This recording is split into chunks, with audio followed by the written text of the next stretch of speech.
The year is 1996 and the Saturn is struggling in the US and Europe. Sega is completely flummoxed as to a strategy to change things around. Sega had originally intended to release the highly publicized Sonic X-treme that holiday season, but development had gone as badly as it could possibly go. Sega struggled with personnel, multiple software engines, and a general lack of direction that ultimately saw the project come crashing down and cancelled entirely. In order to deal with yet another holiday season without a Saturn Sonic title, Sega had Sonic 3D Blast quickly ported. But while all that was happening, Sonic Team had begun working on a secret project after they finished up Nights into Dreams. Project Sonic was conceived as a way to reintroduce the franchise back to gamers by bringing all 4 of the original Genesis games back to the market.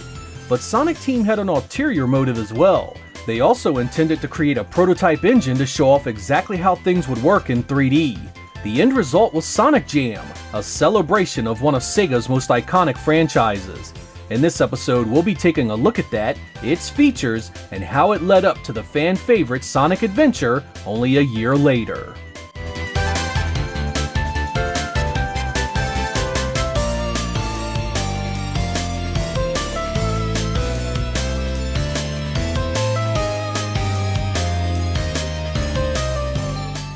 Originally released in July of 1997, Sonic Jam was Sonic Team's second outing on the Saturn after the successful Nights into Dreams.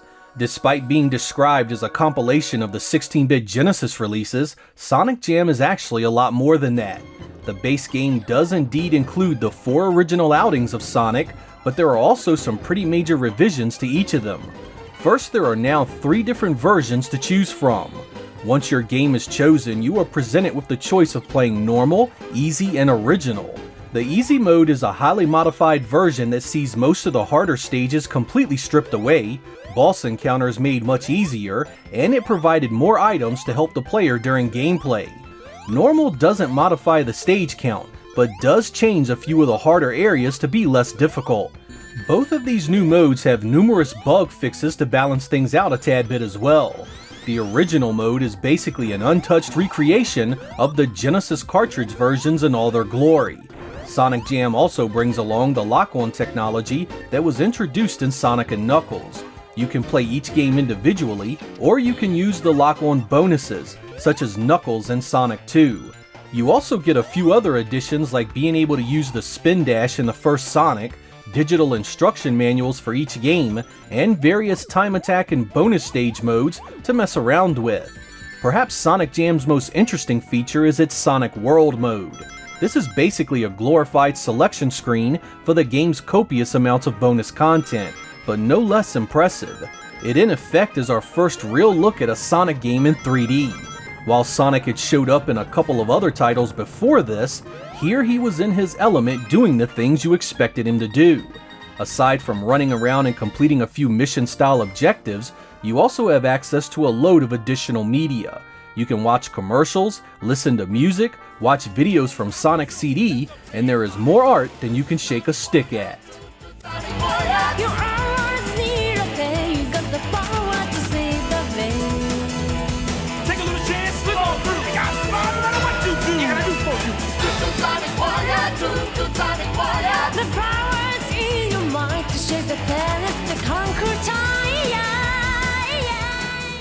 The graphics of Sonic Jam are mostly faithful to the original games. It's important to note that this is not software emulation, but legitimate ports. Sonic Team actually rewrote them to run natively on the Saturn's hardware. The Saturn does a great job recreating the look and feel of the 16-bit originals. Sonic is just as fast here, and the physics engine stays in step as well. It isn't surprising that the Saturn could easily replicate these experiences, but it's still nice to see that a port remains this close to the source with a little in the way of compromise. Of course, the big focus here is Sonic World and its 3D engine. It looks fairly good as a proof of concept, and it runs surprisingly solid as well. The textures are detailed and colorful, the polygon draw distance isn't an issue, and it all made you realize that the old Saturn could have done a fairly decent 3D Sonic had the proper effort and the right people been given the job. It was a bittersweet reminder that the Saturn could have been so much more had things gone a bit differently, and Sega had been better managed.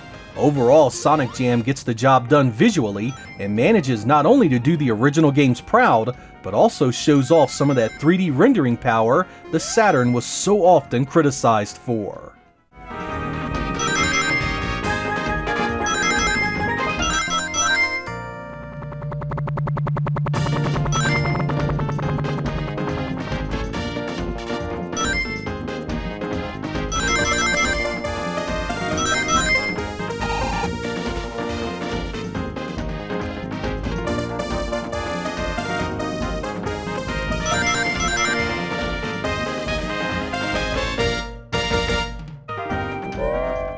Believe it or not, it's the sound that marks the most differences between the Saturn and Genesis originals.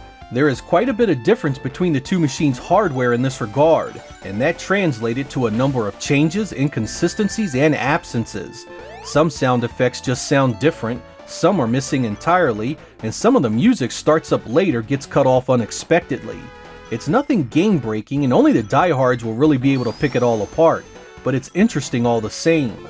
I'm gonna play a bit from all 4 games here to give you an idea of their quality.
Sonic Jam is an interesting piece of Sonic history. It's important because its development ultimately led to the creation of Sonic Adventure on the Sega Dreamcast, but also significant as the only real example of the Saturn doing a 3D engine for the series. While Sonic R does have Sonic and his pals running around a 3D racetrack, that isn't really how a game would have looked or played in the mainline series.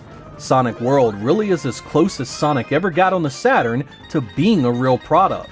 The thing is that while Sonic World offers up a number of interesting tidbits about the history of the series, it's not exactly the kind of stuff you'll be revisiting over and over, beyond the simple thrills of running around Sonic's 3D world. That leaves the 4 mainline games as the bulk of your entertainment here. While Sonic fans no doubt appreciate that on some level, it had only been a few years since some of these games had been released on the Genesis. I honestly didn't want to see 16-bit games on my Saturn at this point, especially considering Sega had been promising a 3D Sonic for nearly 2 years. Worse, Sega didn't include the likes of Sonic CD or the 8-bit offerings to make the package truly compelling. That leaves us with 4 games that recreated their source material well enough, but didn't really do anything to enhance them. I mean, consider for a second just how much more powerful of a 2D machine the Saturn was than the Genesis. Consider the sheer number of things Sega could have done here to make these games look even better. Even Nintendo had the good sense to enhance its compilation of the Super Mario games when they were re-released on the Super Nintendo. It isn't like a decade had passed and these old Sonic games could inspire interest based on nostalgia alone. Sonic and Knuckles had been released towards the end of 1994, less than 3 years prior. If Sega wanted to get gamers excited again, it needed more than just recreations, it needed to re-energize the series entirely. Perhaps Sega could have left the sprite and foregrounds true to the original games, but enhanced the backdrops with 3D polygons similar to Sonic Generations. Perhaps the special effects for things like invincibility and shields could have been exaggerated polygon effects as well. Sega could have redone the bonus stages to feel more three-dimensional, and all of the music could have been enhanced thanks to the Saturn's superior sound hardware. We got none of that and instead got 4 Sonic games that we had access to all along, complete with slowdown if you can believe that.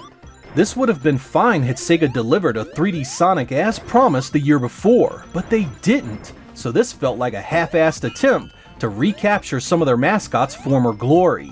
Of course, by the time Sonic Jam was released in the US and Europe in August of '97, you simply couldn't dismiss the existence of decent games. So while part of me wants to really shit on Sega for releasing this without any real improvements to get excited about, it was still a package of quality software. Had you not played any of them before, this was a fine way to do it now, and running around in a 3D Sonic environment certainly had its charms. That kind of puts me of two minds about it. There is 1997 Sega Lord X who wanted an enhanced game full of Saturn 2D power and special effects, and then there's 2021 Sega Lord X who just appreciates the existence of quality software. You need to decide which one you want to side with on your own. Sonic Jam can be a very divisive title even among fans of the series. Where it lands with you will likely depend on the same expectations.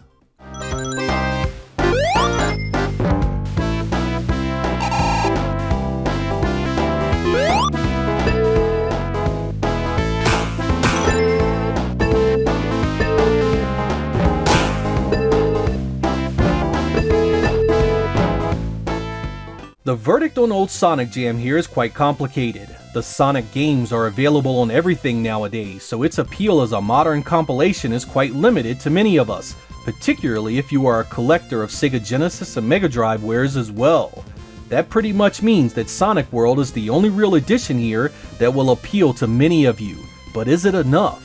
I'd say if you are curious, go after the Japanese release, as it's much cheaper than the US version and most of it is still in English. With that said, my disappointment with this in 1997 is still fresh in my mind. I would have much rather have had these games looking prettier and taking advantage of the technology I paid for and expected. You only need to take in the elements from 2017 Sonic Mania to understand just how much more impressive this could have been. More animation, more special effects, improved bonus stages. I mean, it's criminal to think just how underutilized the Saturn was in these ports. They could have and should have been so much more. Hell, it still boggles my mind that it was 1997 before Sega released a Sonic Team-produced Sonic project for the Saturn. Talk about too little too late, man. Reintroducing Sonic to the mainstream was pointless at this time because all the mainstream wanted was 32-bit level graphics and presentation. I'm finding that nearly 25 years later, I still do. I'm Sega Lord X. Thank you guys for watching, and I will catch you next time.